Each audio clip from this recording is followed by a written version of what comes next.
Okay, so today we're going to deconstruct a pretty fascinating and, frankly, kind of alarming theory about AI. It's from a document with a title so provocative you just have to know what's behind it.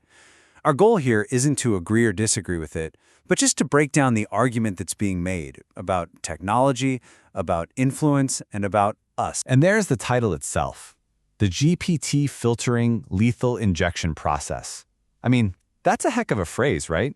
It's designed to be shocking, to make you stop and ask questions. So let's do exactly that. What on earth is the author talking about here? So, what does he actually mean by this? Obviously, it's not about medicine. It's a metaphor. And to understand the metaphor, we have to unpack his whole argument piece by piece. Let's start with the first part of the puzzle, who he claims is the target of this entire process. According to the author, this whole system is aimed at a very specific, very large group of people. And he gives them a pretty stark label, the thoughtless majority. So let's dig into how he actually defines this group. 84%. According to the author, that's how much of the population fits into this category. A group he defines by having an IQ below a certain number. Now, this is the absolute foundation of his whole theory. The idea that a huge majority of people are, in his view, uniquely susceptible to being influenced. And this quote, wow, it really lays out his perspective. He describes this majority as easily led and as becoming victims of advertising predators. For his argument, this is key. This group isn't just passive, it's actively vulnerable to manipulation. Okay, so if that's the who, the next big question is how? How does this all supposedly work?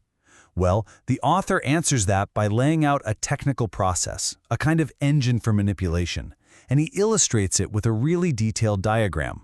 And here it is. This flowchart is the absolute heart of the author's entire argument. I know it looks complicated, but stick with me, we're going to walk through it step by step. This is his map for how user data, propaganda, and AI all connect to create what he sees as this really powerful cycle of influence. So let's start with what feeds this engine, the inputs. He points to our user profile data, the stuff that's sold for billions. Then there's propaganda, regular ads, and even the prompts we ourselves type into AI. He also includes training bias, arguing that the system is already slanted right from the start. Now we get to the technical guts, what the document calls the inner loop. To put it simply, this is the AI's brain. The author sees it as a bunch of neural networks that are constantly sorting information. But here's the kicker. According to him, this process can be swayed by external filters from paying influencers. Then you've got the outer loop. And here, the author's claim is that the system isn't just the technology, it's also the audience. In his view, the very people being influenced become an active part of the control mechanism. It creates this massive feedback cycle. So, what does this whole machine spit out at the end? The author calls it recurrent reinforcement bias. Or maybe more simply, gut learning. The idea is that the system doesn't just give you information, it reinforces the biases you already have. And that reinforcement then feeds right back into the machine, making the whole cycle stronger. So we've seen the machine, but what about the lethal injection itself? What is the actual poison being delivered? Here, the author shifts from the technical side of things to what he sees as the tangible, real-world effects of this process. Okay, so this is where we finally decode that dramatic language. His nanoseeds and lethal injection, they're not literal, of course. He's talking about a manufactured desire, an ego-driven need to waste your savings on bright, shiny objects. It's like the old keeping up with the Joneses idea, just supercharged by modern tech. And to really drive home the power behind this machine, the author puts a number to it. He's claiming hundreds of billions in dollars in advertising dollars are putting pressure on these systems, all with the goal of influencing not just what you buy, but your politics too. So after laying out this whole system of control, the document doesn't just leave you there in despair. It offers both a pretty dire prediction for the future and, importantly, what the author believes is a potential way to get out of this cycle. And here is the author's warning, in his own words.